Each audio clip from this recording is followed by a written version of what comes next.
तो आज हम लोग बीए 5th सेमेस्टर अर्थात 3rd ईयर की क्लास में राजनीति विज्ञान विषय के विद्यार्थियों के समक्ष अपनी बात इस दृष्टिकोण से रख रहा हूँ कि वो एक बार फिर से अपने पाठ्यक्रम को समझें। और पाठ्यक्रम को समझें तो पिछले लेक्चर में आपने देखा कि मैंने आपके थियरी के दोनों प्रश्न पत्रों की चर्चा की थी और उसमें असाइनमेंट कार्य और असाइनमेंट के साथ साथ आपके एनुअल एग्जामिनेशन की प्रश्न पत्र और उसकी महत्ता को लेकर के मैंने कुछ बहुत इनसाइट्स प्रस्तुत किए थे आपके समक्ष। आज हम लोग बात करेंगे उसके प्रैक्टिकल पोर्शन पे, जो कि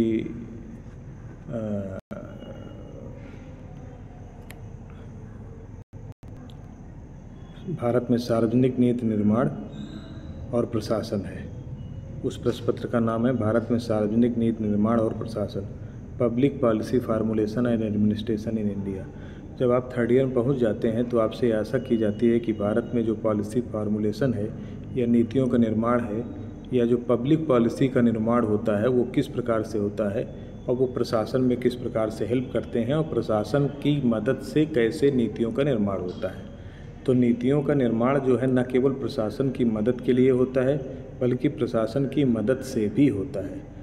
तो ये एक बहुत महत्वपूर्ण प्रश्न है जो कि आपका प्रैक्टिकल का प्रश्न पत्र है। प्रायोगिक सत्रीय कार्य के अंतर्गत इसको रखा गया है। इसमें 75 नंबर का इंटरनल बल्कि एक्सटर्नल एग्ज़ाम होगा। एक्सटर्नल एग्ज़ाम यूनिवर्सिटी के क्वेश्चन पेपर के माध्यम से ना हो करके एक एक्सटर्नल एग्जामिनर जो प्रैक्टिकल एग्जामिनर के तौर पे वाह्य परीक्षक के रूप में विश्वविद्यालय द्वारा अपॉइंट होकर के आएंगे और एक दूसरे जो आपके विषय प्राध्यापक होंगे वो आमतौर पर आंतरिक परीक्षक होते हैं।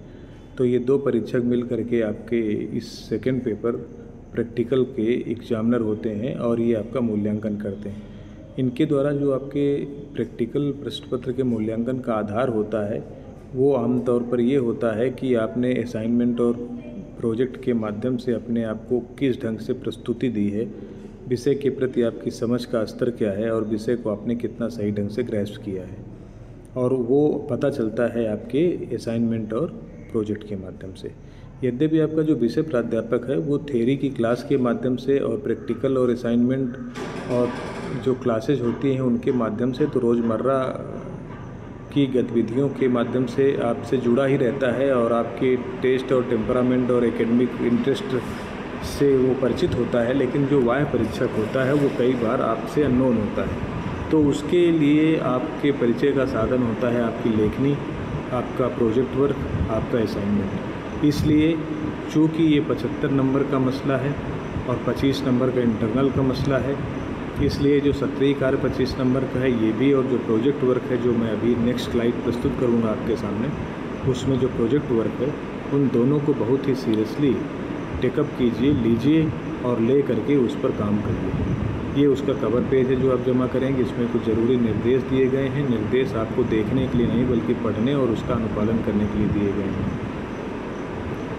भारत में सार्वजनिक नीति निर्माण के जो असाइनमेंट हैं उसको 3 खंडों में बांटा गया है, section A, section B, section C. Section A में भारत में नीति निर्माण प्रक्रिया, policy formulation process in India, interest group, bureaucracy, good governance, non government organization, गैर सरकारी संगठन। इसी प्रकार से भारत में नीति निर्माण के प्रमुख निर्धारित तत्वों की विवेचना कीजिए, नीतियों के क्रियान्वयन की प्रमुख विधियों की समीक्षा कीजिए, लोक नीति निर्माण पर भूमंडलीकरण के प्रभाव का विश्लेषण कीजिए और नीति आयोग लोक नीति निर्माण का प्रभावी उपकरण है विवेचन कीजिए।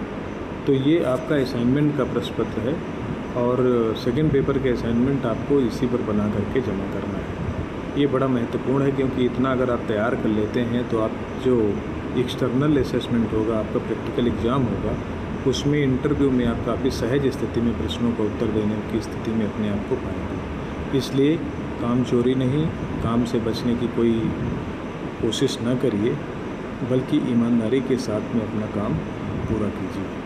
और इसका जो सेकंड पार्ट है, जो इसका जो प्रोजेक्ट वाला पार्ट है, उसको अगर हम आपके सामने रखें तो वो जो है ये, इसमें अगर आप देखेंगे तो यहाँ पर दिया गया है assignment project under the guidance of आपके विषय प्राध्यापक का नाम सत्रीय कार्य परियोजना, और सत्रीय कार्य परियोजना असाइनमेंट प्रोजेक्ट है। ये असाइनमेंट प्रोजेक्ट मतलब प्रोजेक्ट के रूप में असाइनमेंट आपको दिया गया है, सत्रीय कार्य प्रोजेक्ट के रूप में दिया गया है। इसमें निर्धारित मानक का अनुसरण करते हुए नीचे दिए गए किसी एक विषय पर 3500 से 4000 शब्दों में विस्तृत शोध परियोजना पूर्ण कर निष्कर्ष एवं सुझाव सहित प्रस्तुत कीजिए। वास्तविक लोक नीति निर्माण में संसद की भूमिका और कार्यप्रणाली पर एक विस्तृत शोध परियोजना प्रस्तुत कीजिए। बदलते डिजिटलीकरण के परिदृश्य में लोक नीति निर्माण के परंपरागत प्रविधियों की समीक्षा और सुझाव प्रस्तुत कीजिए। भारतीय लोकतंत्र में लोक नीति निर्माण पर दबाव समूह के प्रभाव का अन्वेषण कीजिए। तो ये महत्वपूर्ण है और इनमें से किसी एक पर जो आपकी चॉइस का हो उस पर आपको करना है। ये 75 नंबर के मूल्यांकन का आपका पैरामीटर है, इस पर आपको सीरियसली काम करना है। इस पर अगर आप सीरियसली काम नहीं करते हैं तो आपको 75 नंबर में नंबर अच्छे मिलने की उम्मीद बहुत कम हो जाती है। इसलिए आप इसको बहुत सीरियसली जैसा कहा गया है और एक रिसर्च मॉड्यूल या रिसर्च के मानकों का ध्यान रख करके इसको आपको करना है और इसमें अपने सजेशन एंड कंक्लूजन को भी इनकलकेट करना है, इनकॉर्पोरेट करना है। ठीक है, तो ये आपका सेकंड पेपर प्रैक्टिकल का है जो कि बहुत ही महत्वपूर्ण है। और उसके बाद फिर आप लोग जैसा कि जानते हैं कि 5th सेमेस्टर आपका 8 सेमेस्टर है। उसके बाद इवन सेमेस्टर 6 सेमेस्टर आ जाएगा जो कि आपका इवन सेमेस्टर होगा, जो कि आपका अंतिम सेमेस्टर भी होगा। और विश्वविद्यालय जैसा कि 4 वर्षीय स्नातक की बात कर रहा है, तो जो अभी नए बच्चे प्रवेश ले रहे हैं संभवतः ये 4 वर्षीय स्नातक में जाएंगे, लेकिन आप लोग त्रिवर्षीय स्नातक पाठ्यक्रम में हैं तो ये आप लोगों का अंतिम साल है।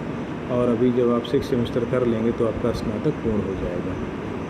और अच्छे से मेहनत करिए, पढ़िए और पढ़ करके अपना काम करिए, असाइनमेंट करिए, प्रोजेक्ट करिए, इनको तैयार करिए, तैयार करके लिखिए, जिससे कि चाहे वो एग्जामिनर के सामने कि आपकी स्थिति कैसी है उसकी बात हो, चाहे वो रिटन एग्ज़ाम में आपकी लेखनी की बात हो, उन सब में आपकी स्थिति बड़ी बेहतर और शानदार हो। इसको आपको ध्यान में रखना है और इसको ध्यान में रखने के लिए ज़रूरी है कि आप अपने परिश्रम को कंटिन्यूअसली जारी रखिए। ठीक है, और रहा कोर्स की बात, तो कोर्स में आपका फर्स्ट पेपर आधे से ज़्यादा हो गया है। सेकंड पेपर जो प्रैक्टिकल का है उसमें भी हमने मोटे तौर पर public policy formulation and administration in India का जो लगभग 50% कोर्स है वो पूरा कर लिया है। उसको भी आप लोगों ने अच्छी तरह से देख लिया है, समझ लिया है और उसकी मुख्य बातें आपको समझा दी गई हैं, तो इसलिए आप उसमें भी सहज हैं। आप उसको भी तैयार करिए। लोक प्रशासन का पेपर ज़रूर रह रहा है, तो लोक प्रशासन का पेपर क्योंकि अब बहुत अधिकता 2 से 4 लेक्चर की आवश्यकता है आपके फर्स्ट पेपर के कोर्स को कंप्लीट करने के लिए। 4 लेक्चर में आपका फर्स्ट पेपर का कोर्स कंप्लीट हो जाएगा। उसके बाद बचा हुआ समय आपके सेकंड पेपर के लिए ही है और सेकंड पेपर फिर हम लोग उस पकड़ करके उसको स्पीड दे करके उसको भी कंप्लीट कर लेंगे। तो कहीं से भी चिंता करने की आवश्यकता नहीं है, बल्कि काम करने की आवश्यकता है। सिंसियरली विद्यार्थी की तरह कुछ अपने में इम्प्रूवमेंट करने का इरादा ले करके आप लग करके परिश्रम करिए और सब कुछ बेहतर होगा। आज की बात मैं यहीं पर पूरी करता हूँ। शेष बातें हम लोग नेक्स्ट लेक्चर में करेंगे। आप सबका बहुत बहुत धन्यवाद।